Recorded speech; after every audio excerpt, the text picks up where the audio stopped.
So, hello everyone. In this video, we will revise complete quantum chemistry syllabus of GATE, NET and IIT JAM. Before starting this video, मैं आप सभी को बता देना चाहती हूँ कि अगर आपने क्वांटम केमिस्ट्री पहले पढ़ा हुआ है तो आप इस वीडियो से कंप्लीट रिवीजन कर सकते हैं। लेकिन अगर आपने इसे नहीं पढ़ा हुआ है और अभी गेट का एग्ज़ाम भी आने वाला है तो आपके पास टाइम नहीं है पढ़ने का, या फिर अगर आपके पास टाइम है आप पढ़ सकते हैं तो दोबारा से कंप्लीट के क्वांटम केमिस्ट्री पढ़ के जाइएगा, क्योंकि इसमें काफ़ी इम्पोर्टेंट क्वेश्चंस आ सकते हैं। अगर आप ये वीडियो सिर्फ देख करके जा रहे हैं क्वांटम केमिस्ट्री के लिए तो कुछ चीज़ें आपको इसमें डिफ़िकल्ट लग सकती हैं और आपको वो डायरेक्ट लर्न करना पड़ेगा। So let's start the lecture.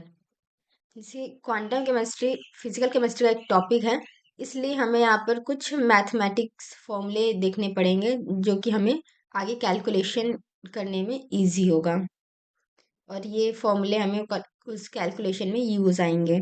सो आइए सबसे पहले देखते हैं डिफरेंशिएशन। यहाँ पे x to the power n का डिफरेंशिएशन होता है n x power n-1। Similarly अगर कोई कांस्टेंट टर्म है लाइक ए बी तो उनका डिफरेंशिएशन होगा हमारा 0। जिसे कि हम सबसे पहला है x टू पावर n का। For example if we have x to the power 2, so अगर हम इसका डिफरेंशिएशन करेंगे तो क्या आएगा हमारा n, जो हमारा 2 है तो 2 सामने आ जाएगा, उसके बाद x n-1, सो ये 2-1 तो हमारा इसका डिफरेंशिएशन हो जाएगा 2x। इसी तरह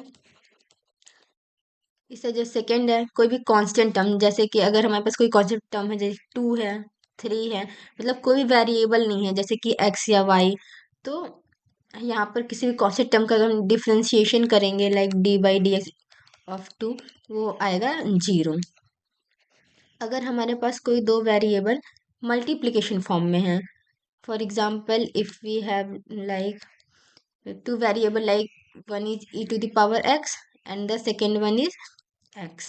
यहाँ पे हमारे पास दो वेरिएबल है, दोनों में x टर्म है, इसलिए जब हमारे पास कोई ऐसा सिचुएशन होगा तो हम यूज़ करेंगे ये फॉर्मूला, जिसमें एक को हम u एज्यूम करेंगे, एक को v। जस्ट एज्यूम करते हैं कि e टू द पावर हमारा u है और x हमारा v है, तो यहाँ पे हम फॉर्मूला लगाएंगे। सबसे पहले हम u को बाहर रखेंगे, तो हम यहाँ पर सबसे पहले e to the power x को बाहर रखते हैं और हम x का डिफ्रेंशिएशन करते हैं।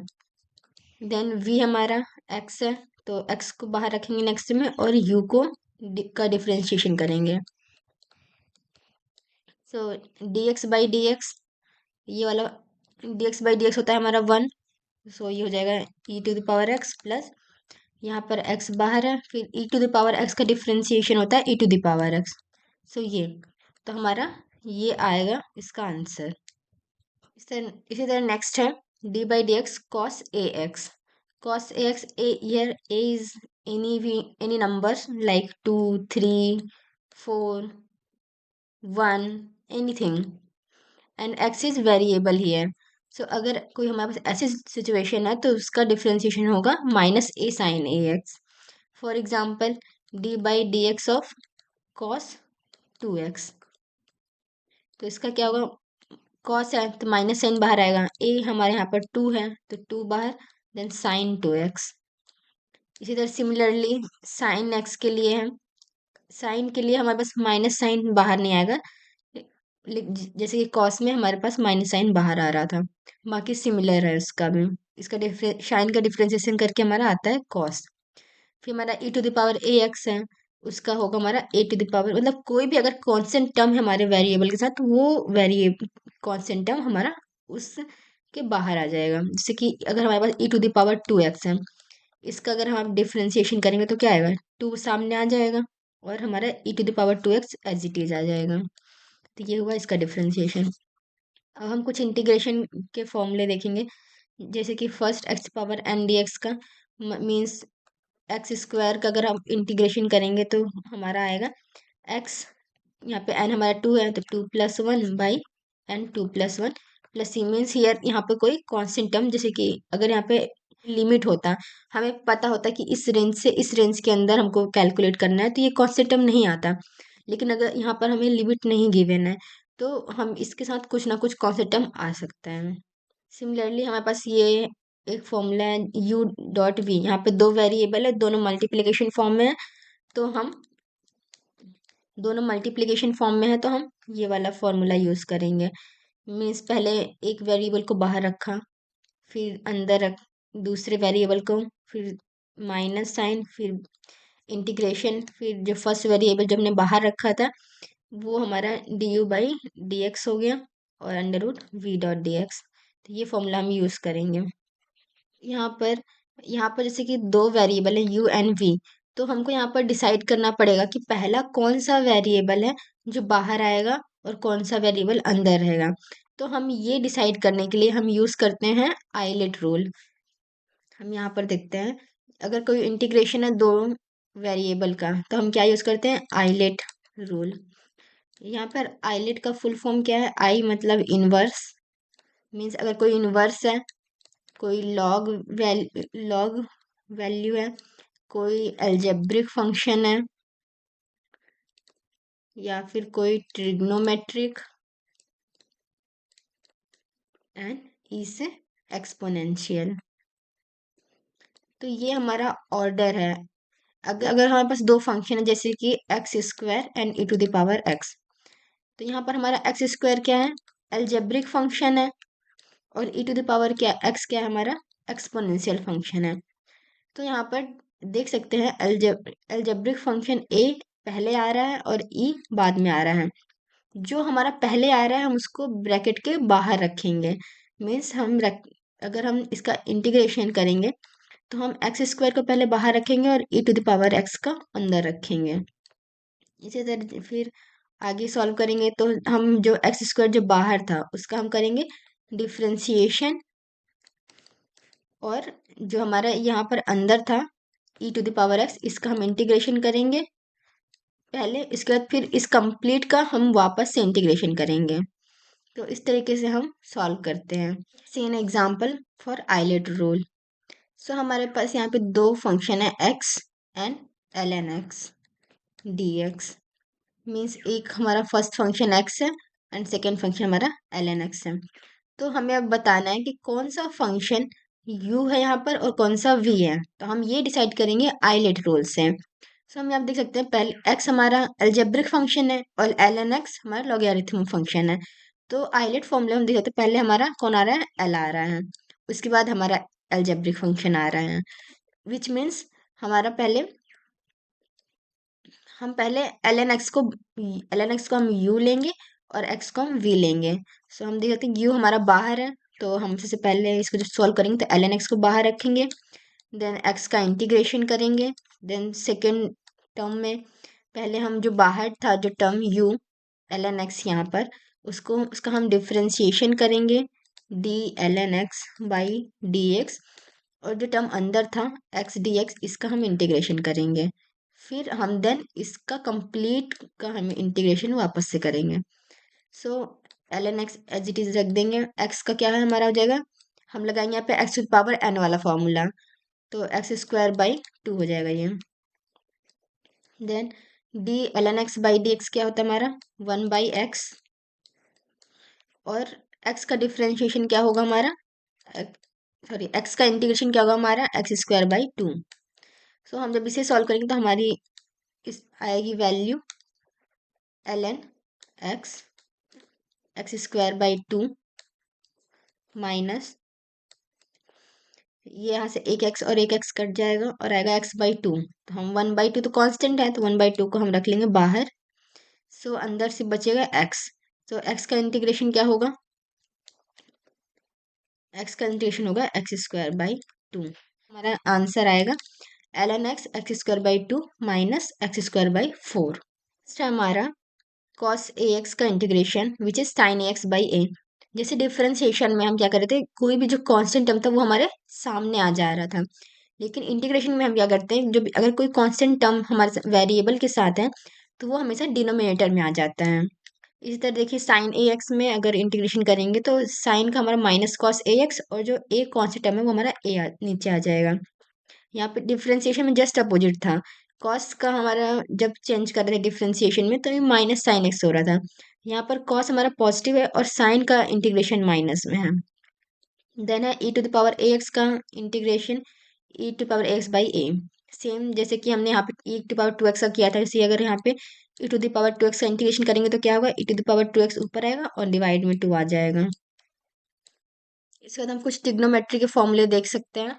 Sorry, sine theta, cos theta, tan theta अगर 0 डिग्री है, 30 डिग्री है, 45 degree, 60 degree, 90 degree and 180 degree, तो उनकी वैल्यूज क्या होगी। सो हम कोई भी हम एक कॉलम याद करते हैं, जैसे कि साइन थीटा का हम याद कर लेते हैं, 0 है तो 0 होगा, 30 पे 1/2, 45 पे 1/√2, 60 पे √3/2 एंड 90 पे 1 एंड 180 पे 0।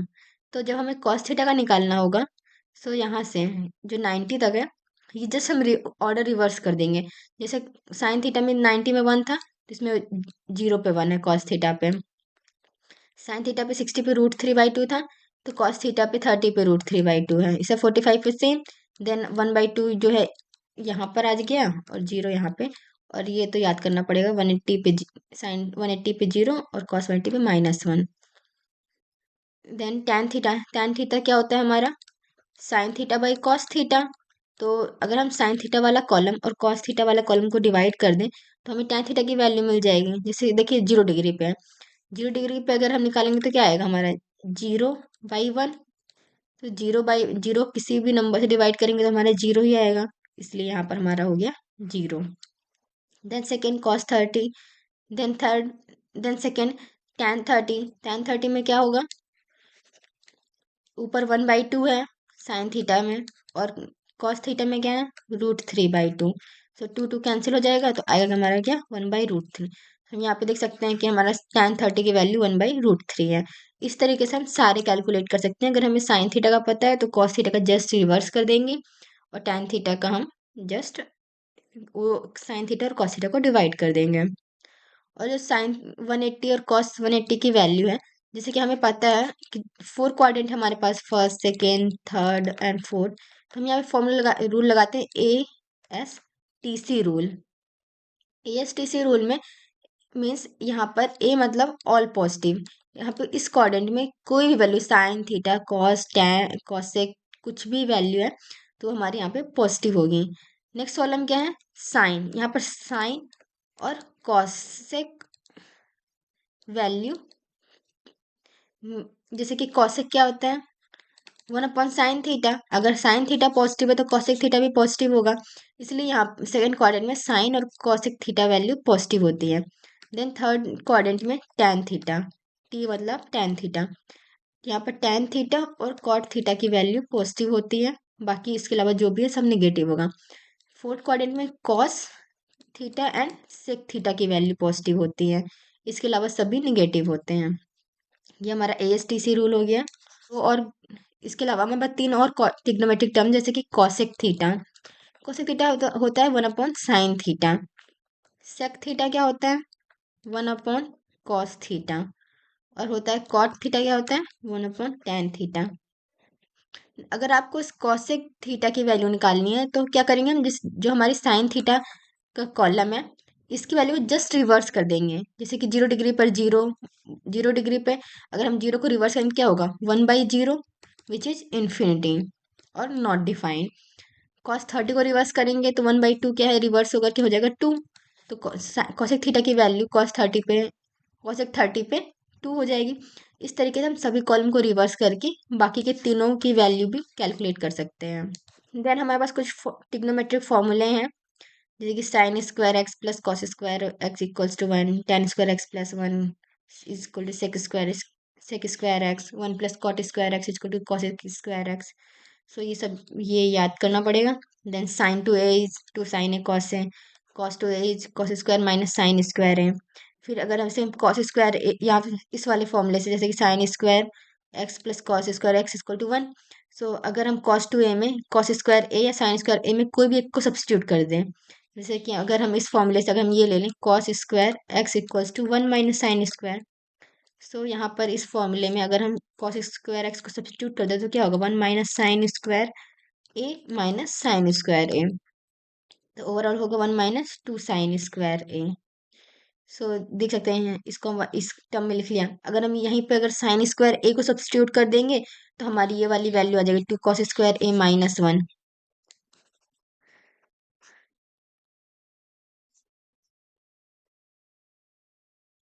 देन हमारा ये दो समेशन और सब्सट्रैक्शन का फॉर्मूला, अगर साइन ए प्लस भी है तो यहाँ पर जो टर्म आएगा प्लस, अगर साइन ए माइनस बी है तो यहाँ पर आएगा माइनस।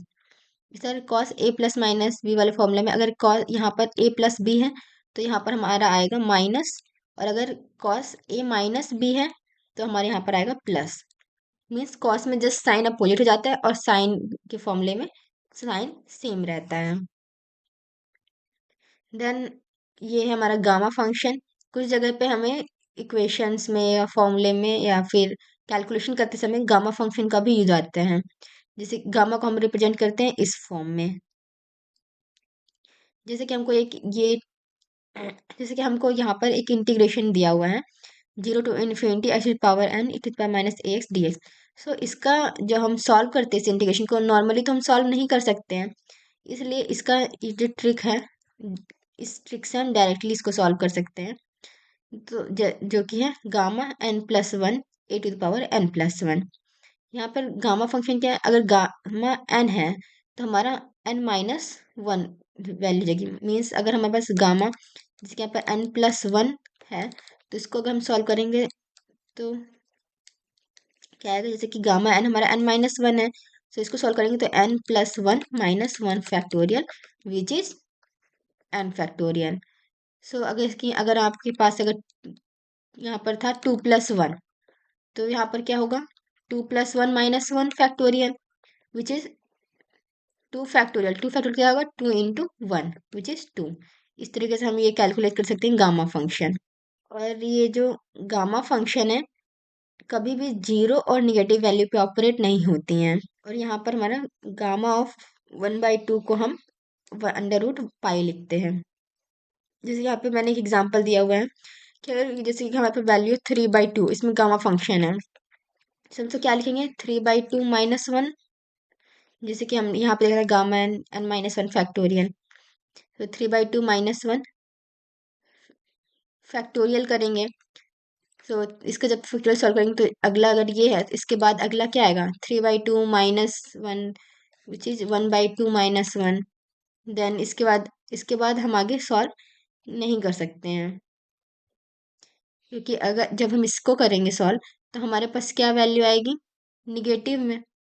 जैसे 3/2 - 1 को हम सॉल्व करते हैं तो हमारी वैल्यू क्या आएगी 1/2। लेकिन अगर 1/2 - 1 को सॉल्व करेंगे क्या आएगी हमारी वैल्यू -1/2। और हमने पहले पढ़ा है गामा हमारा माइनस में ऑपरेट नहीं करता है, इसलिए हम इस वैल्यू को हम डायरेक्ट लिख देंगे √π। इस आगे हम सॉल्व ही नहीं करते हैं। मीन्स अगर हम इसको सॉल्व करेंगे तो एक तरह से हम ऐसे सॉल्व करेंगे 3/2 - 1। तब तक हमको चाहिए जब तक हमारी इसकी 1/2 ना आ जाए। 1/2 आने के बाद जो अगला टर्म है उसको हम पाई लिख देते हैं, इसके आगे हम सॉल्व नहीं करते हैं। जैसे कि एक और एग्जांपल देखते हैं, जैसे कि हमारे पास अगर वैल्यू है 7/2 तो क्या करेंगे इसके बाद इसके पहले टर्म आएगा क्या 7/2 - 1 विच इज देन 5/2 - 1 देन 3/2 - 1। इसके बाद जो आएगा टर्म वो हमारा नेगेटिव हो जाएगा, इसलिए इसको हम लग देंगे √π। इसको सॉल्व करेंगे तो क्या आएगा हमारा 5/2 × 3/2 × 1/2 × √π। मीन्स हम कोई भी फ्रैक्शन वैल्यू को तब तक सॉल्व करते हमारे पास 1/2 नहीं मिल जाता है। एक बार हमें 1/2 मिल गया उसके बाद हम डायरेक्ट उस वैल्यू को लिख देंगे √π, उसके आगे हम सॉल्व नहीं करेंगे। ये तो हो गया फ्रैक्शन में अगर कोई वैल्यू है। अगर हमारे पास कोई इंटीजर वैल्यू है, लाइक हमारे पास गामा ऑफ निकालना है 3, सो इसका क्या करेंगे हम दैट 3 - 1 फैक्टोरियल करेंगे which is 2 factorial and 2 × 1 is 1।